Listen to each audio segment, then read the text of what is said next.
दोस्तों, पाकिस्तान की national assembly में टोटल 336 सीटें हैं, जिनमें से 266 पर डायरेक्ट इलेक्शन करवाए जाते हैं, जिन्हें हम जनरल इलेक्शन कहते हैं। और बकाया 70 सीटें, जिन्हें रिजर्व सीटें कहा जाता है, वो जनरल इलेक्शन के बाद पॉलिटिकल पार्टीज की नेशनल असेंबली में पार्टी पोजीशन को देख के उनमें डिस्ट्रीब्यूट की जाती है। अब ऐसा भी नहीं है कि दादा दरबार के नंगर की तरह रिजर्व सीटों को पॉलिटिकल पार्टीज में बांटा जाए। इन रिजर्व सीटों को भी पॉलिटिकल पार्टीज में एक इलेक्शन प्रोसेस के थ्रू ही तकसीम किया जाता है, लेकिन ये जनरल इलेक्शन के प्रोसेस से थोड़ा सा मुख्तलिफ है। तो चलिए आज इस वीडियो में रिजर्व सीटों पर होने वाले इलेक्शन प्रोसेस को जानते हैं। इसी वास्ते ये इस कौम की बदकिस्मती है कि अमेरिका ने जब से पाकिस्तान बना है हमारे लीडर्स को खरीद के पहले coup के बाद आज तक उनको आदत हो गई है कि धमकी दो और पाकिस्तान के सियासतदान आपके नीचे झुकाएंगे। आज भी वही मंजर हो रहा है इधर। तो ये चल क्या रहा है? नहीं संभालना था तो ये काम तो कोई भी साझा माझा कर सकता था। बेचना ही था ना, किसी को उधार पर ही देना था, लीज पर देना था। कि कैडेट पायलट है वो जाए बाहर में, फिर वो भागे मुल्कों और वो बेचारे जो फ्लाइंग क्लब है फिर उनको बंद कर दे। मुझे समझ नहीं आ रही जाने से पहले करना क्या चाहते हैं। Thank you for giving me this opportunity.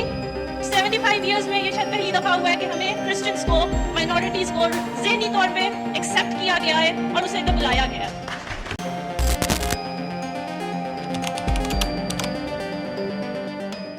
पहले हम बात करते हैं नेशनल असेंबली में वुमेन की रिजर्व सीटों पर होने वाले इलेक्शन के प्रोसेस की।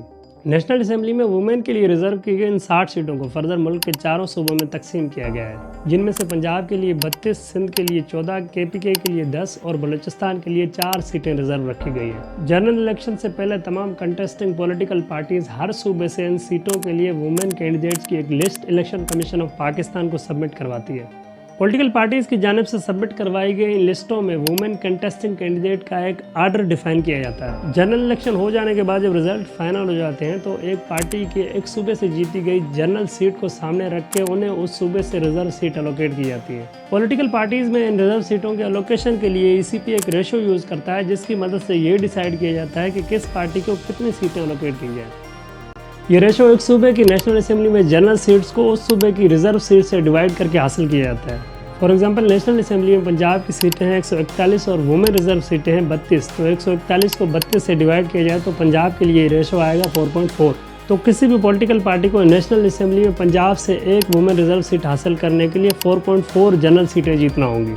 मिसाल के तौर पर PTI पंजाब से नेशनल असेंबली की 110 जनरल सीटें जीत लेती है, तो इस रेशो के हिसाब से उन्हें मिलेंगी 25 रिजर्व सीटें। इसी तरह सूबे सिंध के लिए जनरल टू रिजर्व रेशो है 4.4, KPK के लिए 4.5 और बलूचिस्तान के लिए है 4। अब हम बात करते हैं बची हुई 10 मिनॉरिटी की रिजर्व सीट पर होने वाले इलेक्शन के प्रोसेस की। मिनॉरिटी रिजर्व सीटों पर होने वाला इलेक्शन प्रोसेस भी वुमेन रिजर्व सीटों जैसा ही है, लेकिन उसके लिए इस्तेमाल किए जाने वाले फार्मूले में तमाम नेशनल असेंबली की जनरल सीट काउंट की जाती है, यानी 266 divided by 10 is equal to 26.6। किसी भी पॉलिटिकल पार्टी को नेशनल असेंबली में मिनॉरिटी की एक सीट हासिल करने के लिए 26.6 जनरल सीटें जीतना होंगी। आखिर में इन पॉलिटिकल पार्टीज़ को अलोकेट की गई इन रिजर्व सीटों को उनकी जीती हुई जनरल सीटों में ऐड किया जाता है, और अगर कोई पार्टी इन रिजर्व सीटों को जनरल सीटों में ऐड करने के बाद 169 का फिगर हासिल कर लेती है तो उसकी वफाक में गवर्नमेंट बन जाएगी। दोस्तों, मैं उम्मीद करता हूँ मेरी ये वीडियो आपको इन्फॉर्मेटिव लगी होगी। फिर किसी वीडियो में मुलाकात होगी, तब तक के लिए खुदा हाफिज़।